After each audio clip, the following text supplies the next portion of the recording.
யாரையும் பார்க்க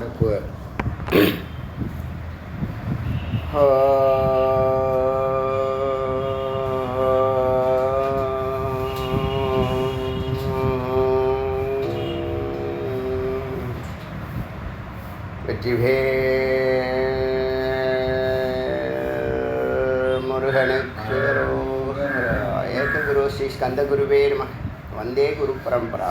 गुरु ब्रह्मा गुरु विष्णु गुरुदेवो महेश्वरः गुरु साक्षात् परब्रह्म तस्मै श्री गुरवे नमः. गुरवे सर्वलोकानां विशेषे भवरोगिणां निधये सर्वविद्यानां श्री दक्षिणामूर्ते नमः. ओम वाङ्मे मनसि प्रतिष्ठितं मनो मे वाचि प्रतिष्ठितं हाविरामयेधि वेदस्य मा आनिस्तहं श्रुतमे मा प्रकाशशीरनेन अधीतेन अहोरात्रान् सन्दधां ऋतं वदिष्यामि सत्यं वदिष्यामि तन्माम् अवतु तद्वक्तारम् अवतु अवतु माम् अवतु वक्तारम् अवतु वक्तारम्. ॐ शान्ति शान्ति शान्तिः. இன்னைக்கு ஆத்மபோத உபனிஷத்தில் 3வது மந்திரத்தை பார்க்கலாம். அப்போ நமக்குள்ள ஒரு அக்னி இருக்குது, ஹிருதயத்தில் தீபத்தை போல பிரகாசிக்குது. அந்த வெளிச்சத்துக்கு ஆதாரம் இல்லாமல் ஒரு மின்னல் போல அவளுக்கு கண்ணை பறிக்க வெளிச்சம் இருக்குது. நாம் அதோடு தொடர்பு கொள்ளலை. யார் அது? அதுதான் சத்து, சிவம், ஈஸ்வரன், பிரம்மம். அது நமக்குள்ளே இருக்குது, எங்கும் இருக்குது, நமக்குள்ளேயும் இருக்குது. எங்கே அதோட தொடர்பு கொள்ளலான்னா ஹிருதயம், புருவமத்தி, சகசிராரம், ஞானிகள், ரிஷிகள் இதை கண்டுபிடிச்சதே பெரிய விஷயம். இப்போ இதில் இவங்க சொல்லப்பட்டிருக்க கருத்தெல்லாம் ஏதோ முருகப்பெருமான் கருணையினால் உபநிஷத்து மொத்தம் 108 உபநிஷத்து நம்ம கைக்கு கிடச்சிது. யாருக்கு எதை கொடுக்கணும்னு கரெக்டாக வச்சுருக்காங்க கணக்கு. இந்த வேல் பூஜை ஆரம்பிக்கும் போது கூட வேல் பூஜை நாளையிலேருந்து ஆரம்பி அப்படின்னு அந்த பையன் சொல்லிட்டான் வந்து கார்த்திக்கு. எப்படி ஆரம்பிக்க போகிறோம், என்ன பண்ண போகிறோம் ஒன்றும் தெரியாது. ஒரு 108 போட்டிகள் பண்ணிடலாம், ஒரு பாலாபிஷேகத்தை பண்ணி வேலுக்கு ஒரு 108 போட்டிகள் நம்ம பண்ணிடலாம் அப்படின்னு தான் தமிழ் சிந்தனையில் தான் இருந்தேன். ஆனால் என்னை தேடி வந்த புத்தகங்கள்லாம் எல்லாம் சம்ஸ்கிருத புத்தகங்களாக வந்துச்சு. ஆச்சரியமாக இருக்கா இல்லையா? சரி, அதுலேருந்து மந்திரங்கள் எடுத்தால் எதை இப்போ நான் அதில் எடுத்து எழுதியிருக்கிறதில்ல 1 மணி நேரத்துக்குள்ளே தான் பயன்படுத்துகிறோம். அதில் எழுதப்பட்டிருக்கிறது நான் 3-4 மணி நேரத்துக்குள்ள மந்திரங்கள் எழுதியிருக்கேன். ஒரு பஞ்சை அப்படியே தள்ளுவேன். என்ன பண்ணுறது, நேரம் போகும். 1 மணி நேரத்தில் இல்லை, 2 ஹவரில் முடிக்கணும், அபிஷேகம் பண்ணணும் அப்படின்னு. அப்போ யாருக்கு எந்த நேரத்தில் எதை கொடுக்கணும்னு கரெக்டாக கொடுக்குறான் இறைவன். இப்போது அந்த தத்துவப்படி இந்த 108 உபநிஷத்து நம்ம கைக்கு வந்ததே பெரிய அரிய வரம். ஹிந்தி தெரிஞ்சிருக்கிறது, அதில் டாக்டரேட் பண்ணி இருந்துட்டு சைலண்ட்டாக இருந்தது, அது படித்தது வீணாக போகாமல் அதை பயன்படுத்துகிறது. ஒரு டாக்டர் சீட்டை வீணாக அடிச்சிட்டேனே நான் வருத்தப்பட்டது உண்டு. ஆனால் எனக்கு இன்னொரு ஞானம் இருந்துச்சு, எதுவும் வீணாக போகாது. கற்ற கல்வி ஒரு நாளும் வீணாக போகாது. நீங்கள் பல கோடி ஜென்மாவில் பக்தி யோகம் பண்ணதுனால தான் இப்போ ஞான யோகத்தை கனெக்ட் பண்ணுறார் இறைவன். உங்களுக்கு செயல்படும் அறிவு இருந்ததுன்னா ராஜயோகத்தையும் ஒரே நேரத்தில் செய்யலாம். இப்போ நான் அடியன் பண்ணக்கூடிய நிதித்தியாசனத்திலேயே சிரவணம் பண்ணுறேன், நிதித்தியாசனத்திலே தியானம் பண்ணுறேன், நிதித்தியாசனத்திலேயே நிதித்தியாசனம் பண்ணுறேன். ஆச்சரியமாக இருக்கா இல்லையா? 3ம் ஒரே நேரத்தில். அங்கே பிரம்மானந்தம், ஞானானந்தம், யோகானந்தங்கிற 3 ஆனந்தமும் அந்த 3 மணி நேரத்தில் மத்தியானம் 3 to 6 கிடைக்குது. அதுபோல் இந்த மந்திரங்கள்லாம் யாரும் சிந்திக்க முடியாத கருத்துக்கள், யாருமே சிந்திக்க முடியாது. உள்ளே போகும்போது தானே தெரியுது. நம்ம இப்படிலாம் சிந்திச்சு போயிருக்காங்கன்னா இவங்க தியானத்தில் உட்காந்து 1000 வருஷங்கள் ரிஷிகள் உட்காந்து சிருத்தியாக கேட்டு அர்த்தமாக அறிந்து விஷனாக பார்த்து அதுக்கப்புறம் எழுதப்பட்ட மந்திரங்கள். ஆச்சரியமாக இருக்கா இல்லையா? அப்போ பல கோடி ஜென்மா நமக்கு என்ன ஆகுது? சேமிப்பாகுது. இப்போயே நீங்கள் வாழ்கிற இந்த 100 வருஷம் 400-500 வருஷத்துக்கு சமம். ஏன்னா உங்களுடைய ஹார்ட் பீட்டு குறைக்குது. முதல்ல என்ன பண்ணுது? உன்னுடைய வேகத்தை குறைக்குது, உன்னுடைய ஹார்ட் பீட்டை குறைக்குது, உன்னுடைய சிந்தனா சக்தியை கூட்டுது. அமைதி, அன்பு, ஆனந்தம்னா என்னங்கிற உன்னுடைய சொருபத்துக்கு அழைச்சிட்டு போகிறது. இதெல்லாம் யாராலையும் கொடுக்க முடியாது. வேதத்தை தவிர, குருவை தவிர, இறைவனை தவிர வேறு யாராலும் சிந்திச்சு பார்க்க முடியாத ஒரு பொக்கிஷம். அதனால தான் இத்தனை நெருக்கடிலையும் வந்து உட்காந்துருக்கேன். இன்றைக்கி யார் வருவாங்க, யாரோட பேச போகிறேன்னு தெரியாது. ட்ரிப்பாச்சே, எல்லாம் ஒரு காரணத்தை சொல்லிவிட்டு இப்போ நீங்கள் வரல 2 பேரும் என்ன பண்ணுவேன்? ஐயப்பனை வச்சு ஓட்ட வேண்டியதுதான். யாருமே வரலன்னா ஒரு கல் அப்படி நேராக முன்னாடி நிறுத்திட்டு நான் பேசாமல் பேச போகிறேன். அதை ப்ராக்டிஸ் பண்ண போகிறாது முருகப்பெருமானுக்கு. அதனால் யாரையாவது ஒருத்தவங்களை அனுப்புகிறாரா இல்லையா? சரி. அதனால் இந்த இந்த இந்த அறிவு அனுபவமாகி அனுபூதி ஆகணுங்கிறது ஒவ்வொரு உபநிஷத்தினுடைய தாரக மந்திரம். நமக்கு தாரக மந்திரம் ஓங்காரம், அதுக்கு தாரக மந்திரம் நமக்கு பிரம்மத்தை அனுபூதி பண்ண வைக்கணும் அப்படிங்கிறது விசேஷம். இப்போ 3வது மந்திரத்தை பார்க்கும்போது 2வது மந்திரத்தில் அக்னிஹோத்திரத்தினுடைய விபரத்தை சொன்னேன். ஏன்னா அந்த வார்த்தையும் இந்த வார்த்தையும் பொருந்துனுச்சு. அதனால் அதை ரெனிவல் பண்ணினேன். இது கேட்காதவங்களுக்கு அது ஒரு வரமாக இருக்கும். அக்னிஹோத்திரம்னா நமக்குள்ளே அக்னி இருக்குது. அந்த அக்னியை சிவாக்னியாக மாற்றணும். மூலாக்னியாக இருக்கிறத ஜட்ராக்னியாக மாற்றி, ஹிருதயாக்னியாக மாற்றி, சித்தாக்னியாக மாற்றி, சிவாக்னியாக மாற்றும். இந்த சரவலைக்கு ஏற்றுறது அர்த்தமே அதான்னு சொன்னோம். இதெல்லாம் பெரிய விஷயம். இதெல்லாம் யாருக்கு தெரியும்? இதெல்லாம் சிம்பாலிக்காக இருக்குது. ஞான யோகத்தில் இருக்கிறது தான் பக்தி யோகத்தில் இருக்குது. ஞான யோகத்தில் விஷயம் தெரியுது, பக்தி யோகத்தில் சிரத்தையோட அந்த விளக்கை ஏற்றணும்னு சொல்லியிருக்காங்க, முன்னோர்கள் சொல்லியிருக்காங்க. அப்படின்னு தான் விளக்கு ஏற்றுறோம். இந்த விளக்கு ஏற்றுறதுனால எப்படி பிராணசக்தி வருது, எனர்ஜி கிடைக்குது, எத்தனை விதமான எனர்ஜி கிடைக்குது, எல்லாம் அதிசயத்துலேயும் அதிசயம். ஆமாம். இப்போ இந்த 3வது மந்திரத்தில் பிரம்மண்யோ தேவகி புத்திரோ, பிரம்மண்யோ தேவகி புத்திரோ, ஏன் விஷ்ணுன்னு யாரை சொல்கிறோம், ராமர்னு யாரை சொல்கிறோம், நரசிம்மர்னு யாரை சொல்கிறோன்னு தெரியணுங்கிறதுக்காக தான் அந்த வரலாறு கொஞ்சம் எடுத்து சொல்லுது. தேவகி புத்திர அந்த பெருமாளை தான் சொல்கிறேன், அவதார புருஷரை தான் சொல்கிறேன்னு மந்திரம் சொல்லு. பிரம்மண்யோ மதுசூதனாக இருக்கிறானே அந்த பிரம்மத்தை தான் சொல்கிறேன். பிரம்மண்யோ புண்டரீகாட்சம் தாமரை மலராக இருக்கான, தாமரை மலை போன்ற கண்களை உடையவனாக இருக்கிறான.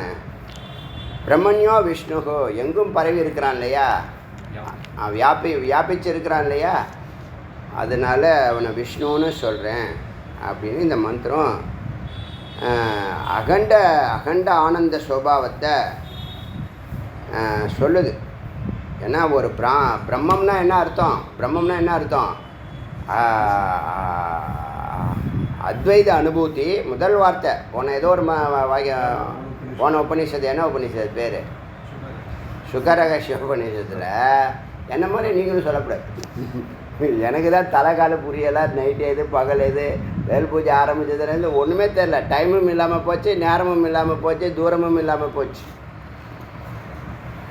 அதனால் என்ன நீங்கள் சொல்கிறீங்களோ அதை வச்சு பேச வேண்டியதுதான். மந்திரம் என்ன சொல்லுதோ அதை வச்சு பேச வேண்டியதுதான். இப்போல்லாம் நீங்கள் சொன்னால் ஆச்சரியப்படுவீங்க. முன்னெல்லாம் இது 10 மந்திரத்துக்கு 3 மணி நேரம் ஆகும். இப்போல்லாம் 10 மந்திரத்துக்கு 3/4 மணி நேரம் தான் ஆகுது. 3/4 மணி நேரம் தான், 40 நிமிஷம். நான் போயிட்டு லேட்டாக தான் போகிறேன், போயிட்டு டக்குன்னு 1 ஹவர்லாம் முடிச்சிடுறேன். சரி என்ன பண்ணேன், சரி வீட்டுக்கு போயிடலாம், போய் ஏதாவது நியூஸ் கேட்டுட்டு இந்த குப்பைகள்லாம் ஒரு வாட்டி பார்க்கலாம் அப்படின்னு வீட்டுக்கு போயிடுறது. ஏன்னா அது மாதிரி என்னென்னா இதுவாகிடுச்சு, விளையாட்டாக போச்சு. யாருக்கு இந்த மாதிரி முருகனை தவிர வேறு யாரும் இந்த மாதிரி விளையாட முடியாது. உபநிஷத்தோட விளையாடுறது, உபநிஷத்து வேதாந்தம் தான் நமக்கு ப்ளே கிரவுண்ட் ஆகி போச்சு. ஞானலோகம் அது கூட வருது, இதுலையே வருது, ஞானலோகம் வருது. ஞானிகள் எப்படி இருப்பாங்க, அவங்க லோகம் எப்படி இருக்குங்கிறத சொல்லுது. சரி, அதனால் பிரம்மண்யம்னு சொன்னா பிராமணன்னு யாரை சொன்னோம்? யார் அத்வைத அனுபூதி. முதல் வார்த்தை, 3 வார்த்தை இருக்குது, மறக்கவே கூடாது. நீங்கள் எப்போ கேட்டாலும் சொல்லணும். நான் மறந்தால் கூட நான் திடீர்னு கேட்பேன். பிராமண லட்சணம் என்னன்னா வஜ்ர சூச்சிக்காவா அந்த உபநிஷத்து பேர். பிராமணனா யாருன்னு கேட்டால் அத்வைத அனுபூதி, அகண்டானந்த ஸ்வபாவம், சச்சிதானந்த ஸ்வரூபம். இந்த 3 வார்த்தை எப்பயுமே மறக்கக்கூடாது. அப்படி அந்த நிலை உங்களுக்கு வந்துடுச்சுன்னா நீங்கள் பிராமணன். பிரம்மத்தை தேடுபவனும் தேடிக்கொண்டிருப்பவனும் இந்த நிலை. இது வந்து இறுதி நிலை. மந்திரம் உபநிஷத்து சொல்கிறது அகண்டானந்த ஸ்வபாவங்கிறது உங்களுக்கு எப்பயுமே கண்டமாகாத ஆனந்தம். இப்போ ஆனந்தம் எப்படி இருக்கு? முன்னாடி எப்படி இருந்துச்சு? எப்பயாவது ஆனந்தம் இருந்துச்சு. இப்போ கொஞ்சம் எப்பயுமே ஆனந்தமாக இருக்கு. அது இடையில கொஞ்சம் பிரேக் வருது. அந்த பிரேக்கும் இல்லாத ஒரு அகண்டானந்த, அதுதான் கண்டமாகாத அகண்டமான ஆனந்தம். அப்படி கொடுக்கறது சச்சிதானந்த ஸ்வரூபத்தில் நம்ம வாழ்கிறது. எது நடந்தாலும் மெதுவாக சிந்திக்கிறது. நம்மளால் முடிஞ்சவங்களை நீங்கள் சில குடும்பங்களில் பார்த்தீங்கன்னா, எஸ்பெஷலி இந்த வெஜிடேரியன் குடும்பத்தை பார்த்தீங்கன்னா, ஓப்பனாக சொல்கிறேன், இந்த வெஜிடேரியன் குடும்பத்தை பார்த்தீங்கன்னா ஒருத்தவங்க பேசும்போது ஈகோ அங்கே தலை விரிச்சு ஆடாது. ஒருத்தவங்க பேசும்போது புரிதல் தலை விரிச்சு ஆடுது. புரிதல்னு என்னென்னா அந்த அத்வைதம். 2 பேரும் ஒரு கருத்தை சொல்கிறாங்க, புரிஞ்சு சொல்கிறாங்க. ஒருத்தவங்க அறியாமல் இருக்கலாம், ஒருத்தவங்க அறிஞ்சிருக்கலாம். அதை புரிஞ்சுக்கோ அப்படின்னு. அப்போ புரிய வைக்கிறது தான் இந்த ஞானம். அப்போ வீட்டில் சண்டை வருமா, சச்சரவு வருமா, பிரிவினை வருமா, பேதபாவம் வருமா? வராது. வராது. வரதுக்கு வாய்ப்பு இல்லை. ஏன்னா அறிவு வேலை செய்யும்போது என்னது, மனம் 10 பைசாக்கு நம்ம மதிக்க மாட்டோம். அறிவு இருந்தால் தான் மனசை நம்ம ரிஜெக்ட் பண்ண முடியும். அறிவு இருந்தால் தான் எல்லாத்தையும் ரிஜெக்ட் பண்ண முடியும். பரம்பொருளை தவிர பாக்கி எல்லாத்தையும் ரிஜெக்ட் பண்ண வேண்டிய பொருள் தானே. நம்ம பேசுனதெல்லாம் ரோட்டில் ஒருத்தனை பார்த்தேன், உங்களை பார்க்கவே முடியல அப்படின்னாரு. நான் கதவு சாத்திடுறேன்ப்பா அப்படின்னு சொல்லிட்டேன். நாங்கள்லாம் உங்களை எப்போதும் ஒரே மாதிரி தான் பேசுகிறோம். உங்களை பல பேர் பலவிதமாக விமர்சனம் பண்ணால் கூட நாங்கள் எப்போதும் ஒரே மாதிரி. ஏன்டா இது வந்து ஏன் என்கிட்ட சொல்கிறாரு? நான் எது பேசினாலும் வேஸ்ட்டு தானே, சரி நான் வரேன் அப்படின்னு வந்துடு. அவருக்கு போய் பேசி அவருக்கு புரிய வச்சு பாடம் நடத்தி, அதுவாக என் வேலை? அது வேலை இல்லை. மற்றவங்களுடைய விமர்சனங்களுக்கெல்லாம் அப்பாற்பட்டு நிற்கணுங்க. முதல்ல அவன் என்ன சொல்கிறான், இவன் என்ன சொல்கிறான்னு. நீ உனக்கு வேலை வெட்டி இல்லாமல் அங்கே போகிறான், அவன் ஏதோ ஒன்று சொல்கிறான், நீ ஒன்று சொல்ல, வேலை வெட்டி இல்லாமல் பேசுவேன். வேலை இருந்தால், கொள்கை இருந்தால், குறிக்கோள் இருந்தால் அனாவசியமாக டயத்தை வேஸ்ட் பண்ணுவோமே. அவன் திட்டுவான், ஆத்மனஸ்து காமாய சர்வம் பிரியவன். அவனுக்கு சாதகமாக இருந்தால் அவன் வருவான், அவனுக்கு பாதகமாக இருந்தால் போவான். இது இயற்கை. டே ஒன்னே சொல்லிடுச்சு. அதனால் அவன்கிட்ட போய் பேசி டயத்தை நம்ம கண்ணுக்கு முன்னாடியே ஒருத்தவன் கஷ்டப்படக்கூடாது. அதை பார்த்துட்டு நம்ம போகக்கூடாது. யார்ட்டையும் பேச வேணாம் சொல்லியிருக்காருன்னு அப்படி போகக்கூடாது. நமக்கு முன்னாடி அவனும் கஷ்டப்படக்கூடாது. நம்ம பார்வையில் ஒருத்தவன் பள்ளத்தில் விழக்கூடாது. அதெல்லாம் நம்ம பார்த்துக்கணும். முடிஞ்ச அளவுக்கு எல்லாத்தையும் பாக்கி எல்லா விஷயங்களையும் அவாய்ட் பண்ணணும். அப்படி இந்த பிரம்மண லட்சணத்துக்கு பிராமண லட்சத்துக்கு சொல்லி இந்த பிரம்மண்யோ விஷ்ணு ரிச்சத்தே என்று வேதம் கூறுகிறது, சொல்லுகிறார்கள் உச்சதா. சரி, அவர் என்ன செய்கிறாரு? விஷ்ணு சர்வபூத ஸ்திதம் ஏக்கம். அவர் ஏக்கமாக எல்லா பூதத்துலையும் இருக்கார். இப்போ அணுக்கள்ங்கிற வார்த்தையை அகம் பகுஷ்யாம் பிரஜாயேதி அப்படின்னு ஒரு வாக்கியம் இருக்குன்னு சொல்லியிருக்கேன் இல்லையா? அதை மறக்காதீங்க. அது எந்த உபநிஷத்துன்னு அண்டர்லைன் பண்ணுறேன். இதை எழுதியிருக்கேன், இதில் எழுதியிருக்கேன், இந்த டைரியில் எழுதியிருக்கேன். எந்த உபநிஷம் ஞாபகம் இல்லை.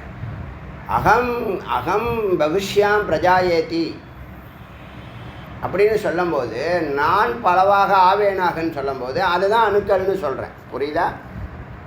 அந்த மாதிரி நுட்பமாக யாரும் அறிந்து பேசுகிறதில்ல, விளக்குறதில்ல. நம்ம விளக்குறோம்னு என்னது? நல்லா புரிய வைக்கிறோம். புரிய வைக்கிறதுக்காக சொல்கிறோம். ஒரே கருத்து தான், மாற்றியே பேச மாட்டோம். இப்போ நான் தப்பாக சொல்லியிருந்தேன்னு வச்சுங்களேன், ஒரு உபநிஷத்தை மறுத்துறோம். எங்கேயாவது ஒரு இமேஜினேஷனில் கற்பனையில் கதை விட்டேன்னு வச்சுங்க, ஏதாவது ஒரு உபநிஷத்தை என்ன பண்ணோம்? கருத்து வேறுபாடை உருவாக்கிடும். இப்போ எல்லா உபநிஷத்தும் நம்ம சொல்கிறது சரின்னு சொல்லிக்கிட்டு இருக்கு. அப்படி தானே வருது? இல்லை ஜி நீங்கள் அங்கே அப்படி சொன்னீங்க, இங்கே மாறுபட்டு. இதுதான் இந்த சொல்லிக் கொடுக்குறவங்களுக்கு இருக்கக்கூடிய பெரிய டிஃபிகல்ட்டி.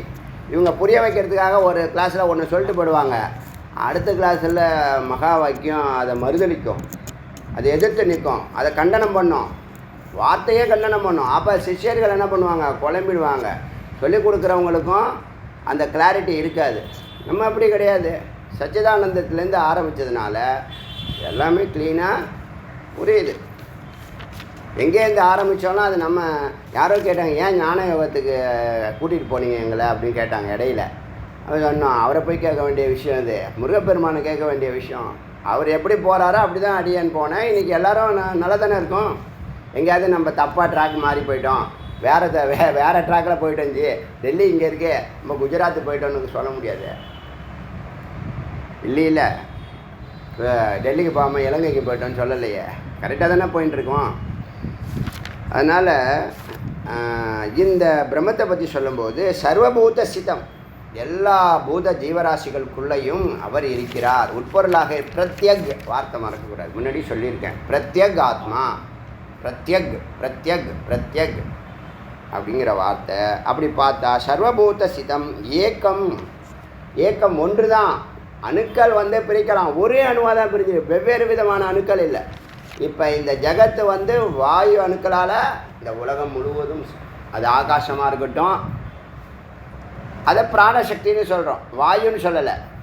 வாயுன்னா ஜென்ரலாக இருக்காது, ஜடம். பிராணசக்திக்கு உயிர் இருக்குது, ஏன்னா உயிர் அதோட சேர்ந்ததுனால அது பிராணசக்தி. உயிர் சேராதது வாயு. அது புரியுதா? அதே மாதிரி நேற்று சொன்னோம் பாருங்கள், இந்த நம்ம விரல்களில் 5 விரலுக்கும் 5 பஞ்சபூதங்கள். அதில் வந்து இது 3 நடுவிரல், மோதிர விரல், சுட்டு விரல் 3 ஆணவம், கர்மா, மாயா. திருமணத்தப்ப மாயா தான் கோத்து விடுவார் ஐயருன்னு சொல்லி காமெடி பண்ணுறது. இதுதான் ஜீவன். இந்த சுட்டு விரல் தான் ஜீவன். இந்த சுட்டு விரல் என்ன தத்துவம்னா பிராண தத்துவம், வாயு தத்துவம். இது யாரோட சேருதுன்னா பிராணன் அக்னியோட சேருது. அதுதான் சின்முத்திரை. புரியுதா? இந்த அக்னிஹோத்திரம் நேற்று யோசனை நைட்டு இது வந்தது. இது புரியுதா? சின்முத்திரை என்ன சொல்லுவாங்க, ஜீவாத்மாவும் பரமாத்மாவும் சேர்ந்து இருக்கணும், அதான் அத்வைதம். இங்கே 2 இருக்கா? 2 விரல் தெரியுதா? இங்கே தெரியாது, ஒரு விரல் தான் தெரியும். அது எப்படி இருக்குது பாருங்கள், ரவுண்டாக இருக்குது.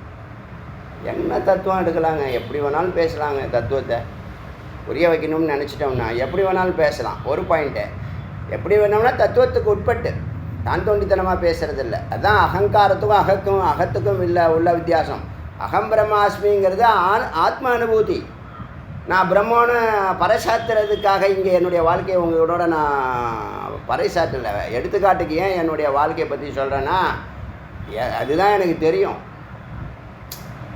அதே மாதிரி நான் அதை கடந்து வந்துட்டுருக்கேன். எனக்கு முன்னாடி நீங்கள் பார்க்குறீங்க, 25 வருஷம் 27 வருஷமாக என்னை டெய்லி பார்க்குறீங்க. இல்லை ஜி, இந்த இடத்துல நீங்கள் எப்படி மாறுபட்டு இருந்தீங்க அப்படி சொல்லுங்கள் பார்க்கலாம். முடியாது. பார்த்தாவே ரஃப் அண்ட் டஃப்பாக இருக்கீங்கன்னு. ரஃப் அண்ட் டஃப்பாக இருக்கிறது ஒரு கவசம். இல்லைன்னா கண்டதும் என்ன பண்ணோம், நம்மளோட வந்து மோதிட்டு கிடக்கும், டைம் வேஸ்ட் ஆகிடும். Energy waste, time waste, money waste. நம்மள்ட்ட ஏற்கனவே நிறையா ஜென்மக்கள் வீணடிச்சிருக்கோம். இப்போ இந்த தத்துவம் பார்த்தீங்கன்னா, எங்கே அக்னி இருக்கோ அங்கே வாயு வரும், எங்கே ஆகாசம் இருக்கோ அங்கே பிராணன் வரும். இந்த கட்டை விரல் அக்னி தத்துவம், சுட்டு விரல் பிராண தத்துவம், வாயு தத்துவம். இப்போ அக்னியும் வாயுவும் சேர்ந்தா அதுதான் அத்வைதம். அதுதான் ஆற்றலை கொடுக்கறது. அதுதான் ஜீவ ஈஸ்வர ஐக்கியம். அதுதான் சின்முத்திரை. அதை தான் சான்றோர்கள் தத்துவமாக இந்த தட்சிணாமூர்த்தி எப்படி காமிப்பார், அப்படி தான் காமிப்பார். அதை இவன் ஐடியாவுக்கு இங்கே வை அங்கே வை அங்கே வை, அதில் ஒரு பெரிய குழப்பம். சுயமாக கண்டுபிடிக்கிறது இல்லை. வேதம் ஏதாவது சொன்னிச்சுன்னா அதில் தன்னுடைய கருத்தை. எனக்கு இந்த மானுடர்கள்ட்ட உள்ள வருத்தம் என்னென்னா, எல்லாத்தையும் வேதத்துலேருந்து எடுக்கிறான், வேத தத்துவத்தை தான் சொல்கிறான். ஆனால் நான் கண்டுபிடிச்சேன், அவன் நான் கண்டுபிடிச்சேன்னு சொல்லலையோ அதை பற்றி எனக்கு கவலை இல்லை. மறைஞ்சிருக்கிறத கண்டுபிடிச்சுன்னா சொல்லணும். டிஸ்கவரின்னு பேர் அதுக்கு. இன்வென்ஷன் பண்ணுறேன்னு அவன் சொல்லலை. நானே உருவாக்கணும் ஒருத்தவனு சொல்ல முடியாது. அடியன் பேசினா கூட பிரபஞ்ச லிங்க் இருக்குது, அதனால் இந்த கருத்துக்களை சொல்கிறேன். அது எந்த புத்தகத்தில் இருக்காதுன்னா அது சத்தியம். அது ஒரு பாயிண்ட்டு. இப்போ நான் வேதத்தில் இப்படி சொல்லப்பட்டிருக்குன்னு சொல்லி தொலைய என்ன கேடு உனக்கு? வேதத்துலேருந்து தானே எடுக்கிற எல்லாத்தையும் வேதத்துலேருந்து எடுப்பேன். ஆனால் வேதத்துலேருந்து எடுத்தேன்னு சொல்லமா. எல்லா ஞானிகளும் பார்த்தீங்கன்னா சாதாரண பாமரர்கள் வரைக்கும் ஒரு பழமொழியாக இருந்தால் கூட அந்த கருத்து வேதத்தினுடைய ஆழத்தில் இருந்து அது மொழிபெயர்க்கப்பட்டு பலவிதமான நிலைகளை கடந்து இன்றைக்கி நம்ம வரைக்கும் பழமொழி, முதுமொழி, மக்கள் நடைமுறை, சிறுத்தி, வதந்தி, ஐதீகம் அந்த வார்த்தையெல்லாம் சொல்கிறாங்கல்ல, எல்லாம் அங்கேருந்து வர்றது தான். கர்ண பரம்பரைன்னு பேர். பரம்பரைனா அந்த பரன்லேருந்து ஆரம்பித்தது இன்றைக்கி வரைக்கும் உங்கள் வரைக்கும். பரன் பறை, பரன்கிறது சிவம், பறைங்கிறது சக்தி. நாம் நம்மளுடைய சொந்த இடத்துல இருந்தாலே போதுங்க. நீ சைவத்தில் பிறந்தியா, சைவத்தை ஒழுங்காக வழிபட்டாலே நீ பெரிய எளிமையான விஷயம். எளிமையாக ஜெயிக்கிறது சொல்கிறேன். நீ பிரகாசமாக இருக்குன்னு அது பின்னாடி போகிறீங்க எல்லோரும், அது பெரிய தவறு. எது ஒரிஜினலோ அதுதான் உத்தமம். இப்போ சைவத்தில் அடியன் பிறந்திருக்கேன்னா நம்ம பாரம்பரியம் என்னன்னு முதல்ல நான் தெரிஞ்சுக்கணும். இல்லை இதை விட அது உயர்வானதுன்னா எது உயர்வாத பிடிக்கணும், அது தப்பு இல்லை. எது சத்தியமோ அதை பிடிக்கலாம், அது தப்பு இல்லை. ஆனால் நம்மள்கிட்ட இல்லைன்னு சொல்லிட்டு போகிறப்பாரு. இப்போ மத மாற்றம்லாம் அப்படி தானே நடக்குது. என்ன தெரிஞ்சு போகிறாங்களா? எல்லாம் அறிஞ்சு புரிஞ்சு இந்து மதம் ஒன்றும் சரியில்லை அப்படின்னு நினச்சா போகிறாங்க? கிடையாது. அறியாமையில் போகிறாங்க. எதுக்கு போகிறாங்க, என்னத்துக்காக போகிறான்னு யாருக்கு தெரியுது? அவனா தத்துவத்தை அறியறதுக்கு என்ன, நான் பிரம்மமாகிறத தடுக்கிறாங்க அப்படின்னா போகிறாங்க. எப்படி போகிறாங்கன்னே தெரியல. அது போனால் போட்டோம், அது டைம் வேஸ்ட். அதை பற்றி பேசுகிறேன். இப்போ இந்த கருத்துப்படி பார்த்தீங்கன்னா எங்கே அக்னி இருக்கோ அங்கே வாயு வந்து தான் ஆகணும். உள்ள சிவாக்னி இருக்கிறதுனால தான் இந்த பிராணன் உள்ளே வருது. நேற்று அதை நம்ம டிஸ்கவர் பண்ணோம். மறைபொருளாக இருக்கிற விஷயம் தானே. எப்படி எனக்கு ரொம்ப நாள் சந்தேகம் அது. பிராணன் இதெல்லாம் இந்த வேத மந்திரம் கிடைக்கிற முன்னாடி நம்ம பேசியிருக்கோம். பிராணன் தான் சித்தை அழைச்சிட்டு போகுது. அதே மாதிரி எங்கே கருத்து போதோ அங்கே காற்று போகணும். கருத்து தான் சித்து. இங்கே போகணுன்னு நீ சொன்னாதான் வாகனம் தான் அது. பிராணங்கிறது வாகனம் தான். வாகனத்தில் உட்காந்து அங்கே போகணுன்னு சொல்லுது, அதுக்கு அழைச்சிட்டு போகுது. ஸோ அக்னியும் வாயுவும் ரெண்டல்ல ஒன்று தான். வாயு இருந்தால் தான் அக்னி எரிய முடியும். அக்னி எரிஞ்சால் தான் வாயு அங்கே வரும். ஒரு தத்துவத்தில் அக்னியாக இருக்குது. அந்த அக்னி கண்டினியூவாக எரியறதுக்கு, சூரியன் கண்டினியூவாக எரியறதுக்கு பிராணன். இப்போ நம்ம இப்போ சூரியனை எடுத்துங்க, வெளியில் வெப்பத்தையும் வெளிச்சத்தையும் பார்க்குறோம், உள்ளே அக்னியை பார்க்குறோம். அதுக்குள்ளே பிராணன் இருக்கிறதும் புரியுது. ஈசன் இருக்கிறது தெரியுதா? ஈசன் தான் காரணம். ஆனால் பேர் என்ன வருது? சூரிய நாராயணன் அப்படி சொல்கிறோம். ஏன் காரணத்தையே நம்ம பார்க்கறதில்ல. எல்லாத்துக்கும் காரணம் ஆதாரம்னு ஒன்று இருக்கா இல்லையா? உங்கள் அம்மா அப்பா தானே ஆதாரம், அப்புறமா தானே நீங்கள். எல்லாம் நாங்களே பண்ணுறோம். எப்படி நீங்களே பண்ண முடியும்? உங்களுக்கு ஆதாரம் ஒன்று இருக்குப்பா. நீயாக இருக்கட்டும், நானாக இருக்கட்டும், ஈயா இருக்கட்டும், எறும்பாக இருக்கட்டும், ஆதாரம் ஒன்று, ஆதார பொருள் மறைஞ்சிருக்கும். அதனால் இல்லைன்னு அர்த்தமா? இங்கே தான் இந்த துவைத்தம் வர்றது, பிரச்சனை வருது. அப்புறம் இயற்கையை நான் வழிபடுறது. இயற்கை எங்கேருந்து வரும்? யார் படைக்காமல் எப்படி வரும்? நீ இயற்கையை அறிஞ்சாதான் பிரம்மத்தை அறிய முடியும். இயற்கையை நீ அறியலைன்னா பிரம்மத்தை எப்படி அறிய போகிற? கருத்துக்கள், ஏகப்பட்ட கருத்துக்கள் சிந்திக்க சிந்திக்க வந்து கொட்டுது. புரியுதா விஷயம்? இப்போது இந்த ஹிருதய அக்னியை நாம் என்ன பண்ணணும்? சித்தாக்னியாக மாற்றணும். ஹிருதயாக்னியாக இருக்கும்போது நிறைய தான தர்மங்கள் சத்காரியங்களில் ஈடுபடணும். குறையவே கூடாது. உங்கள் உடம்பை பொன்னிறமாக மாற்றலாம். உங்களுடைய தான தர்மம், உங்களுடைய நல்ல நோக்கம், நல்ல அறிவு, நல்ல சிந்தனை, நல்ல பழக்க வழக்கங்கள், அதை தானப்பா வேதம் சொல்லுது. சொல்கிறவன் இன்டர்பிரேட்டை மாற்றி பேசலாம். மெய்ப்பொருள் மாறாது. இப்போ இங்கே நான் தான் அடியேன்னு சொல்கிறேனே, மெய்ப்பொருளை எடுத்து சொல்கிறவன் இடையில என்ன பண்ணுறான்? தன்னுடைய கருத்தை சேர்க்குறான். அதனால் இப்போ அந்த வேதமே யாருக்கும் பரவாமல் போயிடுச்சு. இந்த பொக்கிஷம் ஏதோ ஒரு தத்துவம் உங்களுக்கு கிடைக்கக்கூடாதுன்னா கிடைக்கக்கூடாது தான், கிடைக்கணும்னா கிடைக்கணுங்க ஒரு நியமத்தில் போய்கிட்டு இருக்கு. இப்போது இந்த அக்னியும் வாயுங்கிற வார்த்தை என்னை நகரவே முடிய மாட்டுது. அக்னியும் பிராணனும், வாயுன்னு சொல்லக்கூடாது, பிராணன்னு சொல்லணும். ஏன்னா பிராணன் தான் உயிர் சக்தி. உயிர் சக்தி என்ன கொடுக்குது? உன்னுடைய உடம்புல உள்ள 7 தாதுக்கள் விளங்குறோம். உங்கள் சூக்ஷ்ம உடம்புல இருக்கக்கூடிய 19 தத்துவங்கள் விளங்கணுமா? உடம்புல 7 ஆதார சக்கரம், 7 தாதுக்கள் விளங்கணும். உன்னுடைய மனம், புத்தி, சித்த, அகங்காரம், பஞ்சபிராணன், ஞானேந்திரியங்கள், கர்மேந்திரியங்கள், புலன்கள், அது பேர் தன்மாத்திரான்னு சொல்லுவோம். அப்போ வெளியில் 7 தாது ஸ்தூல உடம்பு, உள்ள 19 தத்துவம். 7 19 எத்தனை? 26 தத்துவங்கள். அப்புறம் காரண உடம்புல என்ன? பிராணன், மறுபடியும் பிராணன், அப்புறம் அவித்யா, அப்புறம் பிரகாசம், வெப்பமும் வெளிச்சமும். வெளிச்சம் எப்போ இருக்கும்? வெப்பம் இருந்தால் தான் வெளிச்சம் இருக்கும். வெப்பம் இல்லாமல் வெளிச்சம் எப்படி வரும்? டியூப்லைட்டாக இருந்தாலும் அதில் வெப்பம் இருக்குது. வெப்பம்தான் வெளிச்சமாக மாறி இருக்கு. அதான் ஒரு எனர்ஜி மேட்டராக மாறிடுது. புரியுதா? எனர்ஜிங்கிறது தனி அணுக்கள். அது மேட்டர் ஆகும்போது சேரும்போது நாம் இந்த அணுக்கள் கூடும்போது தோற்றம் வருது, பிரியும் போது தோற்றம் மறைஞ்சு போகுது. சேரும்போது நம்ம சகுனம், பிரியும் போது நிர்குணம். நம்ம உபநிஷத்து என்ன நிர்குணத்தை தான் இந்த இது வரைக்கும் 47 உபநிஷத்து இன்னையோட பார்க்குறோமா? 47 உபநிஷத்தில் நிர்குணத்தை பற்றி 100 மந்திரம் நம்ம பார்த்துட்டோம். சகுனத்தை பற்றி 10 மந்திரம் கூட நம்ம பார்த்துருக்கோம். இப்போ எது மேலானது? எதை வலியுறுத்துது வேதம்? நிர்குணம். ஏன் நிர்குணம்? உலகத்தில் உள்ள எல்லா ஜீவராசிகளுக்கும் இந்த பாரத நாட்டிலேருந்து ஏற்றுமதி பண்ணியிருக்கோம் ஞானத்தை. அந்த காலத்தில் நாலந்தா பல்கலைக்கழகம் எவ்வளோ பெரிய பல்கலைக்கழகம் அந்த காலத்திலேயே. ஸோ 40,000 ஸ்டூடெண்ட் உட்காரலாமா? பெரிய கேலரி மாதிரி கட்டியிருக்காங்க. சரி, அப்படி பார்த்து இந்த சர்வபூத சிதம் எல்லாருக்குள்ளேயும் அந்த வெளிச்சம் இருக்குது. அது பேர் நாராயணம். ஏன் அதை நாராயணம்னு சொன்னோம்? அது சித்து ஸ்வரூபம். அதுக்கு ஆதாரமாக இருக்கிறது தான் சத்து. அது சிவம். அது காரணம். அது தோன்றாது.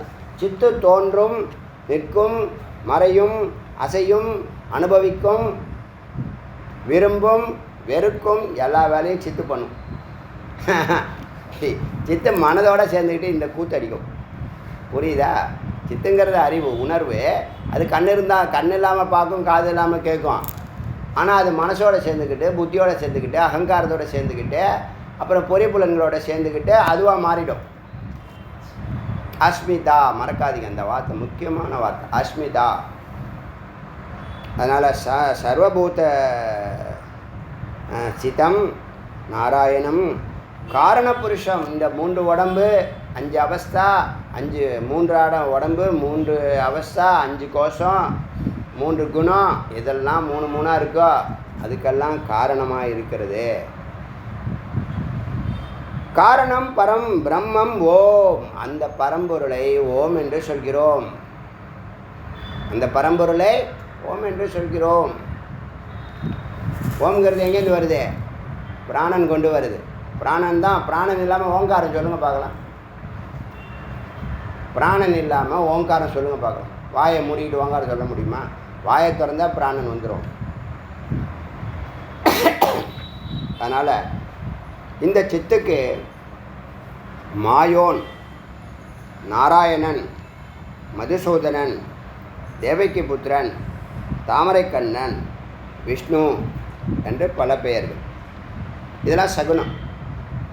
எல்லா ஜீவராசியும் அவரே, பஞ்சபூதமும் அவரே, பரபிரம்மத்தின் பாதியும். நம்ம சித்தை தனியாக பிரித்து பேசுகிறோம். சத்தை பற்றி யாரும் பேச மாட்டாங்க, இல்லைன்னா சித்தை பற்றி பேச மாட்டாங்க. ஏதாவது ஒன்று தான் பேசுவாங்க. நம்ம ஆதார சக்தியை நம்ம என்ன பண்ணுறோம்? ஆதாரமாக இருக்கிற அந்த ஸ்க்ரீன், ஒயிட் ஸ்க்ரீன் இருக்கு இல்லையா, அதுதான் ஆதார சக்தி. அதில் ஜெனரேட் பண்ணுது பார்த்தீங்களா ப்ரொஜெக்டரு. அது ப்ரொஜெக்டருங்கிற வார்த்தையிலே தெரியுது, அது ப்ரொஜெக்ட் பண்ணுது. புரியுதில்ல? தோற்றுவிக்குது. அதுதான் சித்து. அதில் படங்கள் ஓடுதில்ல, அதுதான் வாசனா பதிவுகள், அதான் சித்தாபாசம். இப்போ ஒரு சினிமாவில் 100 கேரக்டர் இருக்கும், 100 ஆடும், 100 பாடும், 100 சண்டை போடும், 100 காமெடி பண்ணும். அது திரையை பாதிக்குமான? திரையை பாதிக்காது. ஒரு பெரிய வேர்ல்டு வார் கூட நடக்கும், திரையை கிழிஞ்சு போயிடுமா? திரை கிழிஞ்சு போயிடுமா? ஒரு ட்ராஜடி சீனில் ஹீரோ அழுவார், இல்லை ஹீரோயின் அழுவாங்க, திரை அழுமா? ஏன்? ஆதாரம், சாட்சி எல்லாம் அது மேலே தான் ஓடுது. எல்லாம் ஓடுறதுக்கு திரை ஆதாரம். அதில் ப்ரொஜெக்ட் பண்ணுறது ப்ரொஜெக்டர்.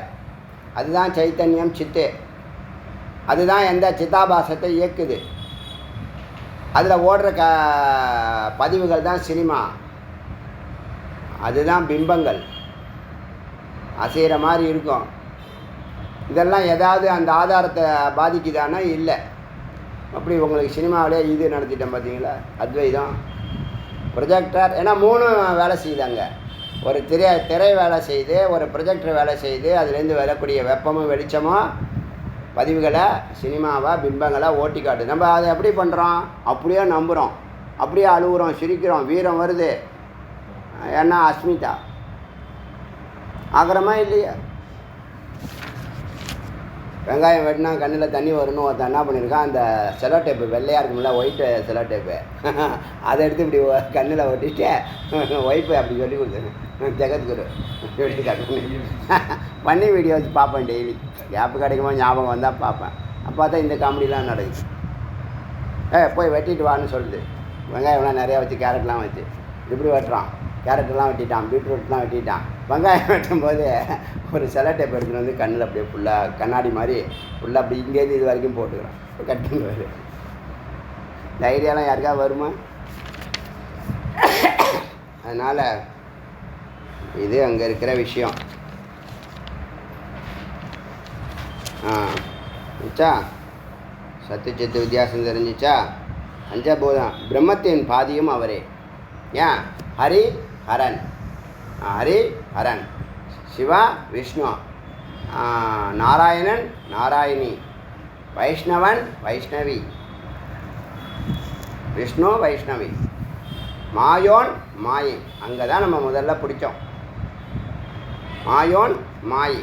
அப்போ இந்த உலகம் ஃபுல்லாக சிவம் சக்தி தான் எல்லா வேலையும் செய்கிறது. அது நம்ம தான் அங்கே இருக்கிற அவரே ஓம்.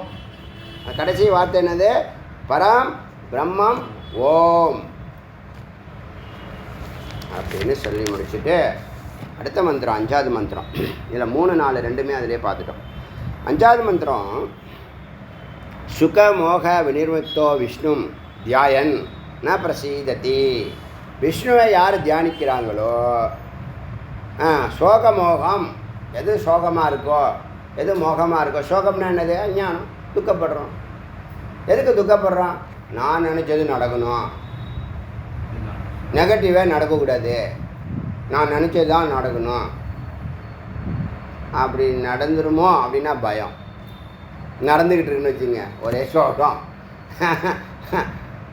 நடக்கலைன்னு வச்சுங்க, ஏமாற்றம் ஒரு பாயிண்ட்டா.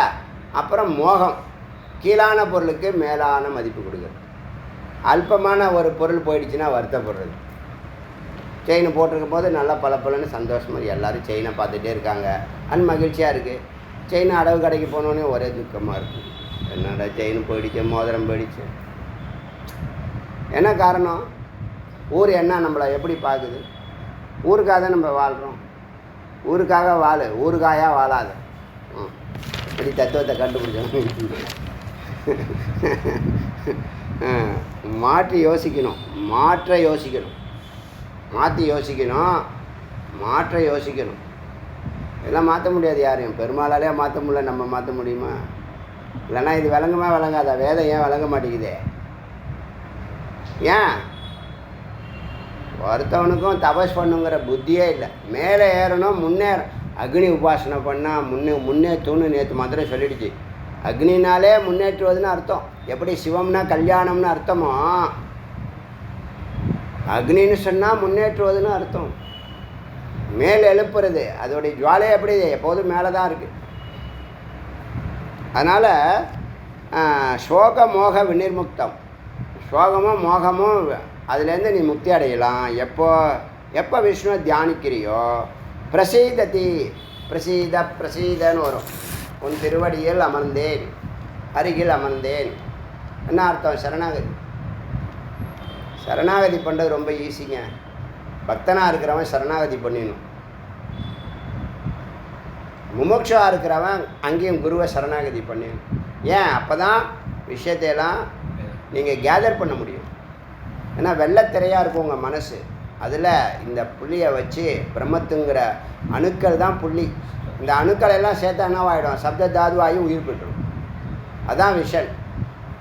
அதனால் பிரசீதத்தி, திருவடியை அடைகிறான்.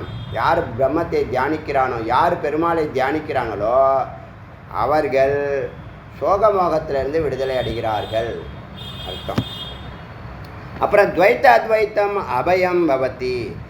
எப்போ ஒருத்தவனுக்கு பயம் ஏற்படுதுன்னா, எப்போ அவன் வேறுபடுத்தி பார்க்குறானோ, அவர் வேறு நான் வேறுன்னு வேறுபடுத்தி பார்க்கும்போது தான் அவங்களுக்கு இது எனக்கு இது அப்படிங்கிற என்ன வருது? ஒரு பெரிய சுவர் இடையில ஏற்படுத்துது. யார் அது? நம்மளுடைய அஞ்ஞானம். 2 பேரும் ஒரே அணுக்களால் தான் செஞ்சுருக்கீங்க. இந்த 2 அணுக்களுக்கும் இது கிடையாது, அழிவு கிடையாது. 2 அணுக்களும் ஒரு தத்துவத்துக்காக இந்த பூலோகத்தில் இறக்கப்பட்டிருக்கு, உடம்பு எடுத்திருக்கு. கொஞ்ச நாள் வந்த வேலையை முடிச்சுட்டு போயிடும். இதான் ஞானம். போகவே கூடாது. இங்கேயே 3000 வருஷம் ஹாப்பியாக இருக்கணும். எப்படியா? அதுக்காக வந்த நீ? அதுக்கு வேறு லோகம் இருக்குது. பூலோகம் கடைகோடியில் இருக்கிற லோகம். பாவப்பட்டவன்லாம் இங்கே வரான். எதுக்கு? விடுதலைக்காக. இப்போ எவனுக்குமே இந்த சொர்க்கத்தையும் விட்டுட்டான். இதுதான் சொர்க்கங்கிறான். எது? பூலோகம் தான் சொர்க்கங்கிறான். நேற்று சொன்னால் டீ கடையில் ஒருத்தன் குடிக்காரன் 3 வேளையும் காலையில் குடிக்கணும், மத்தியானம் குடிக்கணும், சாயந்தரம் குடிக்கணும். என்னமோ இது அக்னிஹோத்திரம் பண்ணுற மாதிரி சொல்கிறான். எனக்கு அதான் ஞாபகம் வந்துச்சு. இப்படிலாம் இவனுக்கு எவன் உபதேசம் பண்ணான்? ஃப்ரெண்ட்ஸு. எவன் ஃப்ரெண்ட்ஸு? எல்லாம் கேடு கட்டதெல்லாம் ஒன்றா சேர்ந்து கும்பலாக நிற்கும். அதெல்லாம் ஃப்ரெண்ட்ஸ். நேற்று கிரிக்கெட்டு டீமுக்கு யார் தலைவர்னு கண்டுபிடிச்சிட்டோம். வேதா கிளாஸு கட் பண்ணிட்டு எங்கடா போகிறானே ஒருத்தன் வந்தான். ஏய் சண்முக பாண்டி, நீ தானே எல்லோரும் கிடைக்கிறது அப்படின்னா, ஜெய் நான் இல்லை, நான் யாருங்கிறத உண்மையாக இருக்கிறத உண்மையை சொல்கிறேன்னா. உண்மையை சொல்லலை, நீ கோத்து விட்ற, நீன்னு போட்டு கொடுக்குற, நான் சொல்லு. இல்லை ஜி, நான் இந்த வாட்டி உலகார பண்ணிக்கு வரேன். அடுத்த வாரம் உலகார பண்ணி போடுவோம். ஐயோ ரொம்ப வருத்தப்படுறாரு, ஒழுங்காக பண்ணலை அவனுங்க. அது சரி, ஒரு வாரம் போட்டுருவோம். அது முருகன் நம்ம செஞ்சால் தான் பிடிக்கும். முருகனுக்கு எது செஞ்சாலும் நம்ம செஞ்சால் தான் பிடிக்கும் போல். அதனால் துவைத்தம் வேண்டாம், எல்லோரும் ஒன்று தான். அத்வைத்தங்கிற அறிவு இருக்கும்போது தான் என்ன ஏற்படும்? அபயம் ஏற்படும். அத்வைதத்தில் அத்வைத அறிவு வந்தவனுக்கு தான் ஆண்டவனுடைய திருக்கை என்ன பண்ணுது? அபயத்தை காமிக்குது. பயப்படாத, அபயகஸ்தத்தை காமிக்கிறது. யாருன்னா, யார் அத்வைதத்தில் இருக்கானோ, ஏகாகிர சித்தத்தில் இருக்கானோ, ஒன்றையே சிந்திக்கிறானோ, வேறு ஒன்றையும் சிந்திக்காத நிலையில் இருக்கிறானோ, அவனுக்கு அது அபயம். அபயம் பவத்தி. அவன் அபயம் பயமற்ற நிலைக்கு செல்கிறான். இப்போ நம்ம தான் பயப்படாத, கவலைப்படாத, துக்கப்படாத சொல்ல வேண்டாம். ஏன்? அவனுக்கு ஒரு அறிவு பாயிண்ட் இருக்குது. அந்த பாயிண்ட்டில் அவனை கொண்டு போய் விடு. அவனை கண்காணி, உபதேசம் பண்ணிவிட்டு அவனை அதை செய்ய சொல்லு. செஞ்சு பார்த்தானா இதெல்லாம் தானாக நடக்கும். எப்பயுமே தானாக நடக்கிறது தான் சிறப்பு. இது செயற்கை. என்னை பொறுத்த வரைக்கும் அப்படி செய்யாத, இப்படி செய்யாத, அதை பண்ணாத, இதை பண்ணாத, அதெல்லாம் என்னது? செயற்கையாக இருக்கும். செய்யாதவனுக்கு, செய்கிறவன் பண்பாடு உடையவன் நல்ல பக்குவப்பட்ட ஆத்மா இருந்தால் செய்வான். பக்குவப்படாதவனுக்கு அறிவால் தான் அவனை அடிக்கணும். அறிவால் தான் என்ன பண்ணும்? அவனுக்கு பாடம் நடத்தணும். அதை தான் இயற்கை பண்ணுது. அதுதான் பிரம்மம் பண்ணுது. உங்களுக்கு வாழ்நாள் ஃபுல்லாக என்ன கற்றுக் கொடுக்குது? இதை செய்யணும், இதை செய்யக்கூடாதுன்னு சொல்லி. அபயம் பவத்தி. மிருத்யோ. யார் ஒருத்தன் யார் இக நானேவ பஷ்யத்தி. இங்கே பலவிதமாக பார்க்குறானோ, எல்லாம் வாயு அணுக்கள். முதல்ல அணுக்களாக பார்க்க கற்றுங்க, அப்புறம் அது வாயு அணுக்களாக பார்க்க கற்றுங்க. அது உயிர் பெறும்போது பிராணசக்தியாக மாறுது. இதுதான் விஷயம். ஸ்தூலமாக இருக்கும்போது சூட்சுமமாக இருந்த பிராணன், ஸ்தூலமாக இருந்த அக்னி. அதனால் சிவமும் சக்தியும் தான் பிராணனும் அக்னியும். சிவமும் சக்தியும் தான் அக்னியும் பிராணனும். 2 வெவ்வேறு அல்ல, 2 ஒன்று தானே. ஏன்னா சொல்லுது, சூரியனை வச்சே சொல்லுது வேதம். இக நானேவ பஷ்யத்தி. யார் இங்கே பலவிதமாக பார்க்கிறானோ, எல்லாம் ஒரே அணுனுக்கு அறியாமல் பார்க்கிறானோ, வேறுபடுத்தி பார்க்கிறானோ, துவைத்தம் பண்ணுறானோ, அவன் மிருத்யோ ஆப்னோதி. ஒரு மரணத்திலிருந்து இன்னொரு மரணம். ஒரு வாட்டி கழுதையாக பிறப்பான், செத்து போவான். அப்புறம் என்னது? பன்றியாக பிறப்பான், செத்து போவான். அப்புறமா குரங்கா பிறப்பான், செத்து போவான். அது கூட இப்போ நேற்று மந்திரம் சொல்லியாச்சு. என்ன சொல்லுது? யார் ஒருத்தன் அடுத்த பிறவி மேன்மை பெறணுமோ வாழ்நாள் ஃபுல்லாக பூஜையை கலந்துக்கோ சொல்லுது. பூஜை செய்யலை, பூஜையில் கலந்துக்கோ, பூஜைக்கு பொருள் கொடு, எல்லாம் ஒன்று தான். நீ வராட்டினாலும் அந்த பொருள் வந்து சேருதில்ல, சுவாமியை சேர்ந்துருதில்ல, அந்த பொருளுக்கு தான் ஆசீர்வாதம். உனக்கு எப்படி ஆசீர்வாதம் வரும்? விபூதி கொடுத்தா பேப்பரை காமிக்கிறான், கையில் வாங்கக்கூடாது, கையிலே படக்கூடாதுன்னு நினைக்கிறான். ஒரு சத்து வந்து விபூதியை தொட்டாலே புனிதம், அந்த அறிவு கூட இல்லை. அவன் சொல்லி கொடுத்தான் பேப்பரில் வாங்கிக்கேன்னு. வாங்கி பேப்பரில் போகிறது கையில் அழுக்காயிரும், வெள்ளையாக போயிடும். ஏன்னா புத்தி வேலை செய்து பார்த்தீங்களா அவனுக்கு. இப்போ இவர் விபூதியை தொட்டால் தீட்டா? யாருக்கு தீட்டு? விபூதிக்கு தான் தீட்டு. அறிவே இல்லை. கையில் வாங்காமல், கையில் வாங்கினா அது ஒரு குளியலுங்க, அக்னி குளியல் மாதிரி. இப்போ நீங்கள் தீபத்தை கண்ணில் ஒத்திக்கிறீங்கன்னா அக்னி குளியல் அது. இப்படி இப்படி தொட்டு இப்படி பண்ணுவாங்க, கண்ணில் தொட்டு சூரிய சந்திரன் நல்லா விளங்கணும்னு சொல்லிவிட்டு, அப்புறம் தலையில் சகசிராரத்தில் இருக்கக்கூடிய தேவதைகள், எல்லா தேவதைகளும் தலையில் இருக்கு. எப்படி புலன்களா பொறிகளா இருக்கு. அவன் என்ன பண்ணுறான்? மிருத்யோ ஆப்னோதி, மரணத்திலிருந்து இன்னொரு மரணம், அப்படியே அவன் வாழ்க்கை போகுது. என்னாச்சு? துவைத்தம் இருக்கும் வரை மீண்டும் மீண்டும் பிறவியாக தான். துவைத்தம் வேண்டாம், துவைத்தம் இல்லையப்பா எனக்கு. நான் என்ன சொல்ல, நீ நம்பு, நீ ஏற்றுக்கோலாம். இங்கே நம்ம பேச்சை நம்ம கேரக்டர்லையும் கிடையாது, வேதத்துலேயும் அப்படி கிடையாது. ஏற்றுக்கோ, நீ நினச்சிக்கோ, கற்பனை பண்ணிக்கோ, அதெல்லாம் இந்த வேதத்தில் கிடையாது. நீ நம்பவே வேண்டாம். நம்புறதா இருந்தால் அங்கே போ, எங்கே போ, சரணாகதிக்கு போ, பரமேஸ்வரன் நோக்கி போ, கோயிலுக்கு போ. இன்னும் நம்பிக்கை வரலையா, இங்கே வா. உனக்கு அறிவு இருக்கணும், இல்லைன்னா பக்தி இருக்கணும். எது இருக்குவாங்கிட்ட? எனக்கு பக்தியில் எனக்கு ஒன்றுமே லாஜிக் புரிய மாட்டுதே. பக்தி புரியாதவன் இருக்கானா இல்லையா? பக்தனுக்கும் பகவானுக்கும் உள்ள உறவு புரியல அவனுக்கு. பக்தனுக்கும் பகவானுக்கும் உள்ள உறவு சாமானியனுக்கு புரியாது. அப்போ அவன் லாஜிக் பார்க்குறான். நான் நிறையா படித்தவர், அவர் ரொம்ப ரொம்ப எக்கச்சக்கமாக படிச்சுட்டார் பொய்ய. அதனால் பகவத்தை புரிஞ்சிக்க முடியல. சரி இங்கே வா, ஞானத்துக்கு வா, உனக்கு அறிவு இருக்குல்ல, இங்கே வா, இந்த வாக்கியத்துக்கு இந்த வார்த்தை சொல்கிறேன், கொஞ்சம் சிந்திச்சு பாரு அப்படி சொல்ல ஒத்துக்கிறான். சில பேருக்கு சில ட்ராக்கு. இங்கே தான் எல்லாத்துக்கும் ட்ராக் இருக்கு. இல்லாத ட்ராக் எது? எல்லாத்துக்கும் ட்ராக் இருக்குது வேதத்தில். அதனால் துவைத்தம் இருக்கும் வரை மீண்டும் மீண்டும் பிறவி ஏற்படும். அடுத்தது பெருமாள் யாரையா? பெருமாள் தான் சித்து. புத்தி தத்துவம்னு சொன்னோமா? புத்தி உணர்வு ரெண்டும் ஒன்று தான். புத்தி எப்போ மனம் சித்தம் புத்தி அகங்காரம் 4 இருக்குல்ல, இதை 4க்கும் ஆதாரமாக இருக்கிறது உணர்வு. உணர்வுனா என்னது? புத்தி கூட 2 பொருளை பார்த்து கம்பேர் பண்ணி 2க்கும் டேட்டா எடுத்து இது சரி இது தப்புன்னு அனலைஸ் பண்ணிவிட்டு அப்புறம் இது சரின்னு சொல்லும். உணர்வு அதுவே கிடையாது. கரெக்டாக சொல்லிவிடும், முதல் வார்த்தையிலே சொல்லிவிடும் இது சரி இது தப்புன்னு. கண் இல்லாமல் பார்க்கும், காது இல்லாமல் கேட்கும். அதுதான் உணர்வு, அதுதான் சைத்தன்யம், அதுதான் சித்து, அதுதான் பரம்பொருள், அதுதான் மகாவிஷ்ணு. அதுதான் பிறக்குது, நிற்குது, மறையுது. சிவத்தை பற்றி எங்கேயுமே பேசுறதில்லை. அதனால தான் யாருக்குமே சிவனுடைய அருமை புரியலை. சிவன் இல்லைன்னா இங்கே சக்தியும் கிடையாது, மாயோனும் கிடையாது, ஒரு மண்ணாங்கட்டியும் கிடையாது, மாயையும் கிடையாது, மாயோனும் கிடையாது. எல்லாத்துக்கும் ஆதாரம் யார்? பாம்பு தெரியுதுன்னா கயிறு இருந்தால் தான்ப்பா பாம்பு தெரியும். பொய் தெரியுது, நிழல்னு எது சொல்கிறியோ அப்போ நிஜம் ஒன்று இருக்கணும்ல. நீ பிம்பம்னு சொன்னால் ஒரிஜினல் ஒன்று இருக்கணுமே. பிம்பம் பிரதிபிம்பம்னு எத்தனை வேணாலும் போட்டுட்டு போ, எல்லாத்துக்கும் மூலாதாரம் ஒன்று இருக்க. அந்த ஆதார பொருள் தோன்றாமல் இருக்கு. அதுதானே ரிஷிகள் சொல்கிறாங்க. இப்போ எனக்கு யார் சொல்லி கொடுத்தா? இப்போ இவ்வளோ நேரம் நம்ம எதையும் பார்க்காம கடன்னு பேசின்னு இருக்கோம். ஒரு நாளுக்குள்ளே பேசுவேன், கண்டினியூவாக சாமி கொடுத்துட்டே இருப்பார் விஷயத்தை. ஒரு 10 மந்திரம் கொடுத்தா போதும், பேசிகிட்டே இருப்பேன். என்ன காரணம்? பிரபஞ்சத்தோடைய லிங்க் ஏற்படும் போது பொக்கிஷங்களை நிறையா நீங்கள் நல்ல புத்திசாலியாக இருந்தால் எழுதுவீங்க. உங்களை தொடக்கூடிய வார்த்தை இப்போ நான் பேசும்போதே தொடும்.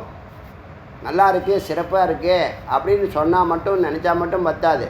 நான் பேசி முடித்தோடனே அதையெல்லாம் உங்களை ரீகலெக்ட் பண்ணி எடுத்து எழுதணும் தனித்தனி வார்த்தையாக. அதுதான் நல்ல முமுட்சுக்கு அழகு. சூப்பராக இருக்கே, இன்னொரு வாட்டி கேட்டுக்கலாம், அப்படி அப்புறம் பார்த்துக்கலாம். எங்கே தான் போகிறீங்களா அவ்வளோ வேகமாக? என்ன இப்போ அடுத்த மந்திரம், ஹிருத்ய பத்ம மத்தியே சர்வ எத் பிரஜானே பிரதிஷ்டிதம். எல்லாருடைய சர்வ ஹிருதய மத்தியே, சர்வ ஹிருதய பத்ம மத்தியே, எல்லாருடைய ஹிருதய தாமரையின் நடுவில் எது எது எது பிரஜானே விசேஷ ஞானமாக, அதுதான் உணர்வு, அதுதான் உயிர், அதுதான் சித்து, அதுதான் பெருமாள். பிரதிஷ்டிதம் நிலை பெற்றிருக்கிறதோ எல்லா ஜீவராசியினுடைய ஹிருதய மத்தியில் எது உணர்வாக அறிவாக நிலைத்திருக்கிறதோ பிரக்ஞான நேத்ரோ, அது அறிவு கண்ணால் தான் அதை உணர முடியும். அந்த லோகமும் பிரக்ஞான லோக, அந்த லோகம் பிரம்மலோ, அந்த ஞானலோகம் எப்படி இருக்கு? ஞானலோகத்தை எப்படி பார்க்க முடியும்? அறிவு கண்ணால் தான் பார்க்க முடியும். அர்ஜுனனுக்கு விஸ்வரூப தரிசனம் கொடுக்குறார்.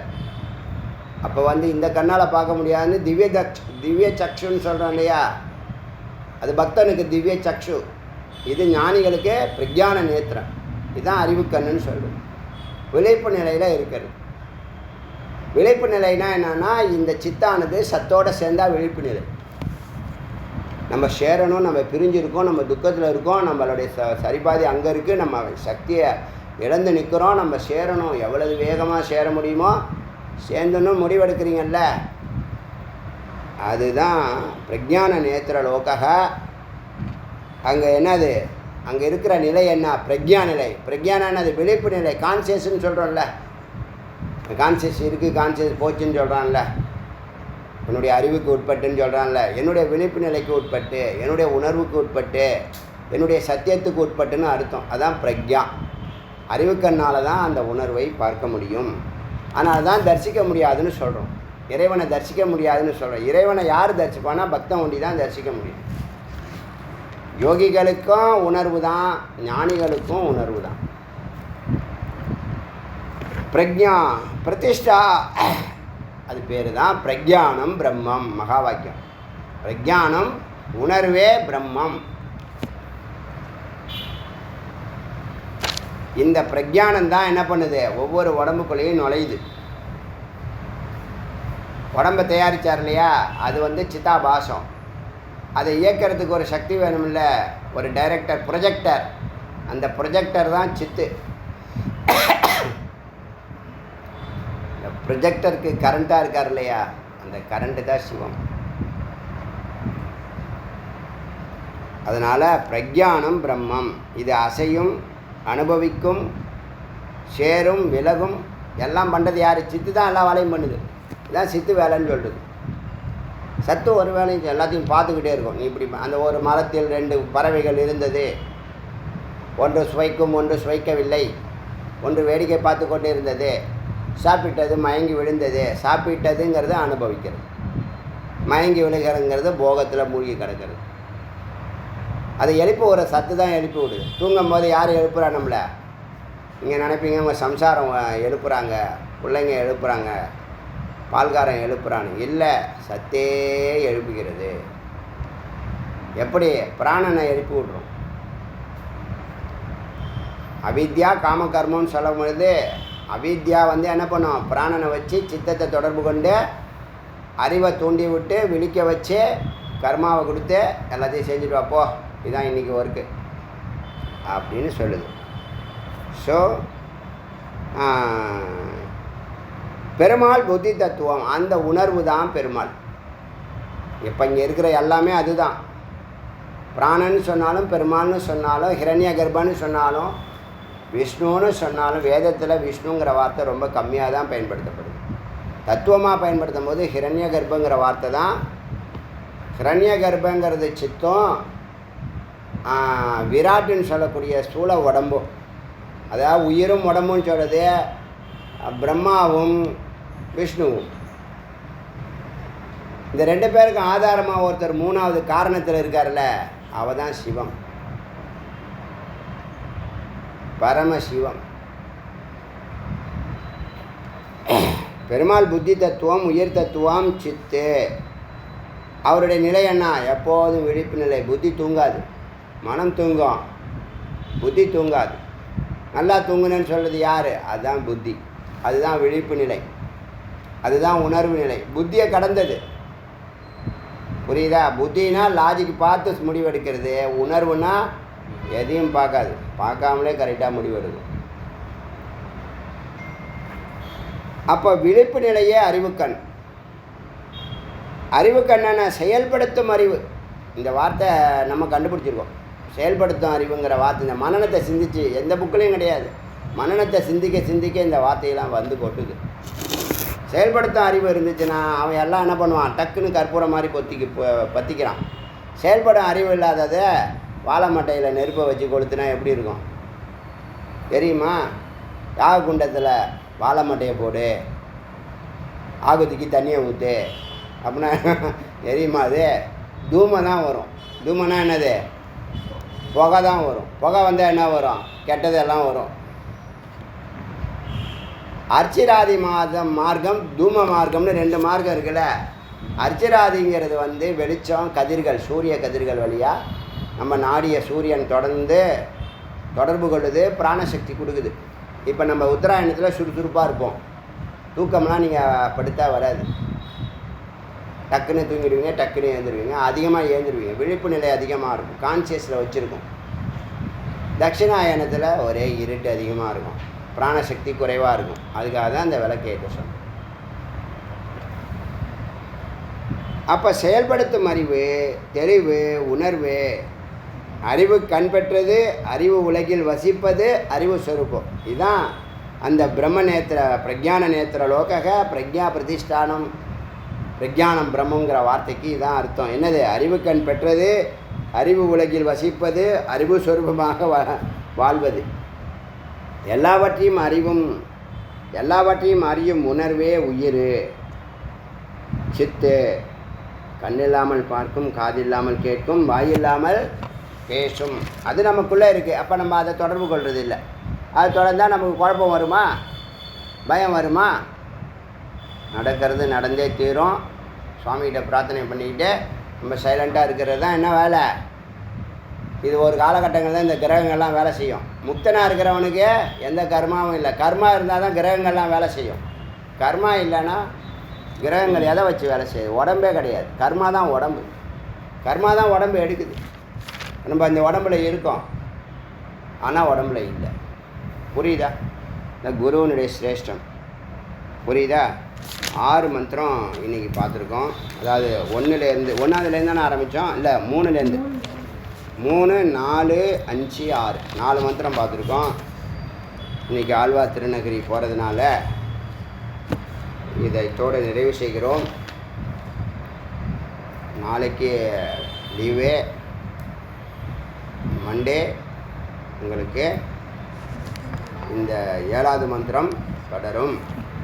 அருணாச்சல சிவ அருணாச்சல சிவ அருணாச்சல சிவ அருணாச்சல அருணாச்சல சிவ அருணாச்சல சிவ அருணாச்சல சிவ அருணாச்சல அருணாச்சல சிவ அருணாச்சல சிவ அருணாச்சல சிவ அருணாச்சல. வெற்றிவேல் முருகனுக்கு.